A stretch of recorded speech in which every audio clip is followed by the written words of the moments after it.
ಇದ್ರ ಮೇಲೆ ನಾವು ಏನೇ ಬರೆದ್ರೂ ಕೂಡ ಮತ್ತೆ ಡಿಲೀಟ್ ಮಾಡಿಬಿಟ್ಟು ಬರಿಬೋದು ಸರ್. ಫಾರ್ ಎಕ್ಸಾಂಪಲ್ ಮಕ್ಕಳಿಗೆ ಎದಕ್ಕೆ ಬರುತ್ತೆ, ಗಣಿತ ಲೆಕ್ಕ ಎಲ್ಲ ಮಾಡೋದಿರುತ್ತೆ ಸರ್. ಡೈಗ್ರಾಮ್ ಹಾಕ್ಬೋದು, ಗಣಿತ ಲೆಕ್ಕ ಮಾಡ್ಬೋದು, ರಂಗೋಲಿ ಹಾಕ್ಬೋದು, ಬೇರೆ ಏನೇ ಪ್ರಾಕ್ಟೀಸ್ ಇದ್ದರೂ ಮಾಡಿಬಿಟ್ಟು ಆಮೇಲೆ ಡಿಲೀಟ್ ಮಾಡ್ಕೊಂಡು ಹೋಗ್ಬೋದು ಸರ್. ಒಂದು ವೇಳೆ ನಿಮಗೆ ಡಿಲೀಟ್ ಬೇಡ, ಒಂದು ಪೇಪರ್ ಮಾತ್ರ ಸೇವ್ ಆಗುತ್ತೆ ಸರ್. ಇಲ್ಲಿ ಹಿಂದೆ ಬಟನ್ ಇರುತ್ತೆ ಸರ್, ಇದು ಬಟನ್ ಆಫ್ ಮಾಡಿದ್ರೆ ಇದೊಂದು ಸೇವ್ ಆಗಿಬಿಡುತ್ತೆ, ಅಂದರೆ ಹೋಗೋದಿಲ್ಲ ಸರ್. ಇದು ಎಷ್ಟೇ ಪ್ರೆಸ್ ಮಾಡಿದ್ರೂ ಹೋಗೋದಿಲ್ಲ. ನಿಮಗೆ ಇದು ಬೇಕಾಗಿಲ್ಲ ಅಂದರೆ ಬಟನ್ ಆನ್ ಮಾಡ್ಕೊಳ್ಳಿ ಸರ್. ಆನ್ ಮಾಡಿಬಿಟ್ಟು ಬಟನ್ ಪ್ರೆಸ್ ಮಾಡಿ ಹೋಗ್ಬಿಡುತ್ತೆ ಸರ್.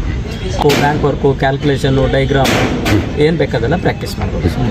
ಡಿಜಿಟಲ್ ಸ್ಲೇಟ್ ಅಂತ ಇದು ಯಾರ್ಯಾರಿಗೆ ಯೂಸ್ ಆಗುತ್ತೆ ಸರ್? ಸರ್ ಮಕ್ಕಳೆಲ್ಲ ಯೂಸ್ ಮಾಡ್ಬೋದು ಸರ್. ಸ್ಕೂಲ್ ಮಕ್ಕಳು, ಕಾಲೇಜ್ ಮಕ್ಕಳು, ಆಮೇಲೆ ಏನೋ ಹೋಟೆಲು, ಹಾಸ್ಟೆಲು ಏನಾದರೂ ಒಂದು ಲೆಕ್ಕ ಬರಿಬೇಕಾಗಿತ್ತೆ ಮನೇಲೆಲ್ಲ ಯೂಸ್ ಮಾಡ್ಕೋಬೋದು. ಫಾರ್ ಎಕ್ಸಾಂಪಲ್ ಏನೋ ಒಂದು ತರಕಾರಿ ತಂದಿರ್ತೀರಾ ನೀವು, ಹೆಣ್ಮಕ್ಳಿಗೆ ಏನೋ ಒಂದು 1000 ರೂಪಾಯಿ ಕೊಟ್ಟಿರ್ತೀರಾ, ಹೌದಾ ಎಷ್ಟಾಯ್ತು ಇವತ್ತು ಲೆಕ್ಕ, ಎಲ್ಲ ತರಕಾರಿ ತಂದಿದ್ದು ಬೇಳೆ ಗಿಳೆ ಎಲ್ಲ ಲೆಕ್ಕ ಮಾಡೋದು.